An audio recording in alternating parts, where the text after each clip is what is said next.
Is it on? Yes. Hi, the dragons are back, and I've got Sarah back with me because I'm sure you're all dying to know how her date went from the one that she talked about before. She hasn't told me anything about it yet, so I'm looking forward to hearing all about it. Do tell. Yes, all right, okay, so I've got my hat on, I'm cold. Yes, my date, it was good, it was good. I was a little bit ambivalent about going on sort of like a date from an internet website, but the guy is very interesting. But I think within the first 5 seconds, and guys, you should know this, even before you speak to us, we know whether we like you or not. So it doesn't matter what you say, if in the first 5 seconds, it's usually first 5, and I think it's the same with the men as well. If you like them, you like them, and they don't have to say anything. There's just a chemical reaction. We're animals, so I think it's that. And with him, but you've met him once before. Yes, I met him once before. And the chemistry was good. The chemistry was okay. Yeah. And also he's a really good cook. Like he's cooked for me twice because I've seen him since I saw you. I've seen him twice, and he's cooked for me both times. And he likes Led Zeppelin. And so he has really good. Everything. You say, oh no, I love Led Zeppelin, and we saw a cover band, which was absolutely wonderful. So he's Canadian, so there's a lot of pluses, but I don't know about you. You don't know about the chemistry. So I think it will probably go into friendship more than anything. But I think you know that from right at the right beginning. And because if you don't have that chemistry at the very beginning, I don't believe you can create it. I don't believe you can create it. So unfortunately, you can have chemistry with complete morons and people who are ignorant and who are not very nice. And you can not have chemistry with people you desperately would love to have chemistry with. But that's the reality of it. But, you see, we know lots of people who, if you remain married or you've been with the same person for a long time, the chemistry comes and goes, does it not? Yes, but I think frequently you find through, especially if you get divorced or if there's an affair or something like that, it's only then you realise how attached you are on a chemical level still to them. I feel that if you're in a long time of mourning afterwards, and I'm not talking about bitterness or revenge or anger or any of those other emotions, but literally mourning bereavement, the feeling of loss of how much fun you had with them, really, I suppose, in a sort of quite an mercenary way, how they added value to your life. And I'm not talking about financially, I'm talking about in terms of what you learned from them, what you learned together, how they brought the best out in you. I think all those really positive things, and a lot of people, especially if they've been married for quite some time, really almost take them, it's not so much take it for granted, but they don't realise how important those things are. They've just become the part of the jigsaw puzzle that's just become so well entrenched. They don't realise it's there. And it's not until you've lost it you realise how important it is. Like in the yoga classes I teach, I have a lot of people who are either recently divorced, who are going through divorce, both men and women. And it's the bereavement they're going through, it's the grief they're going through. And the guy I met had only recently got divorced.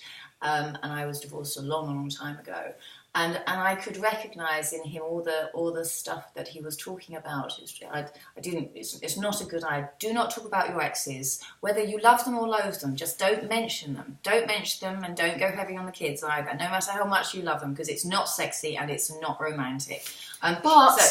It is part of life. It is part of life. It's very hard. When do you start mentioning them? You can't pretend you haven't got them. Not on the first 10 days. Forget it. Let it be. Well, this is probably why I'm still on my own. Well, let it be all sexy and romantic. Let's have some time for that. You can mention them, but not sort of, because that's when you come That's not really my life. That's the difficulty. It's really hard to balance it up. You do want to be your own person, but then your children and everything that extends beyond that is still... but if you really like them, if you really like the person, if you really like the man, you actually won't want to talk about your kids. No, I agree with that. Really but then, so what you do is don't discuss your children or any exes, and dangle off chandeliers and skip about in high heels and all of those things. Like 50 Shades of going grey and all that. Lots of makeup all the time. Well, I think... And then reality hits. Yes. And then they have to come and see what you actually do in your whole real life, and then what? Then I think it's either make and break. Yeah. I don't think you should say, like, I've met a few women who actually lie about that they don't have children, and then they really start to get involved with the man, and they say, oh, by the way, I have 3 children. Oh, really? You know? Well, I don't know why. I mean, I did think that when I got divorced, I thought that children were going to be, you know, a problem because it's the baggage, but actually they're not really the baggage. They're not baggage. No. But why would you like? I mean, I would much rather meet someone who's got children. Well, I said or I would rather I feel comfortable with that. Well, I put on my sort of my internet dating site, sort of like, I don't care about emotional baggage. Everyone has got emotional baggage. In fact, if they haven't, they're lying or there's something very weird about them. Yeah. But it's just literally how you carry it. If you carry it well, and you deal with it well, it actually shows a strength of character. If you've been through some sort of trauma and you come out at the other side and you're stronger for it. That's a really good analogy, isn't it? Because it's actually the baggage it itself. Is, yeah. And you know, everyone sort of like counsellors and psychotherapists, and they all talk about, you know, journeys, that you're going on a journey and you have to go through these different stages. Yes, fine. But I think it's more to do with trusting your instinct and allowing yourself to grieve. Yeah. And I think you can certainly tell on these internet sites, those who've recently come out of a divorce, how almost by the months and years, how long they are down the line. You know, some of them are interesting. A lot of the women, I'm told, that I've spoken to, obviously not on the dating site, but I've spoken to, said that, you know, they always come back usually with, you know, they did love their husband. But a lot of the men say it's almost like they made a mistake. They made a big mistake, and somehow the woman bewitched them, or she was usually a psychopath, or she was sectioned, or she should be sectioned, which I think is very disingenuous. And would they really have chosen to marry a psychopath? In which case, you know, they have some flaws as well. I just say, and it's not a dose.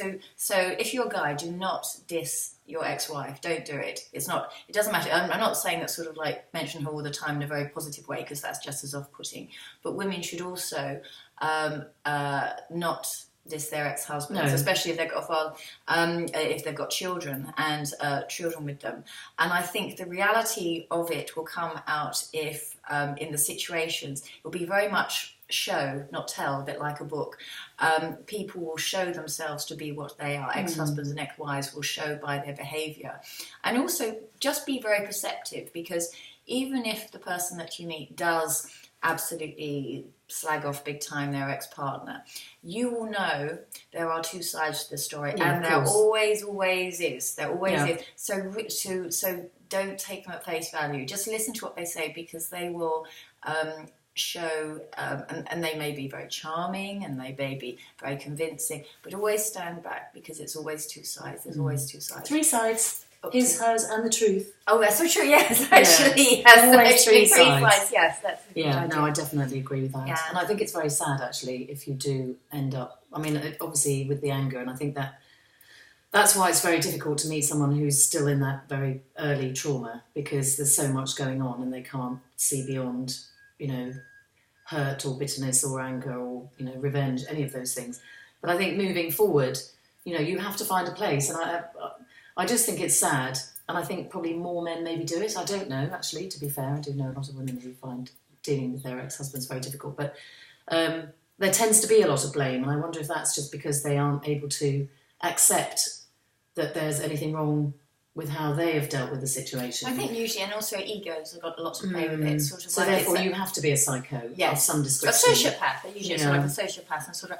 But there are positives, because usually if they've just been, I think Nick Hornby in About a Boy sort of talked about it, where sort of women who are recently divorced are very highly sexed usually, because they just have been starved of sex, and so they meet like a loving, caring man, and they literally jump on him. Same happens with men as well. They've got something to prove. You know, they may have been rejected by their their other partners, so they've got something to prove, and they use you to prove it, which actually can be quite exciting. Oh, well, good. I'm pleased to hear that. Anyway, So, well, next time maybe we'll talk about that bit.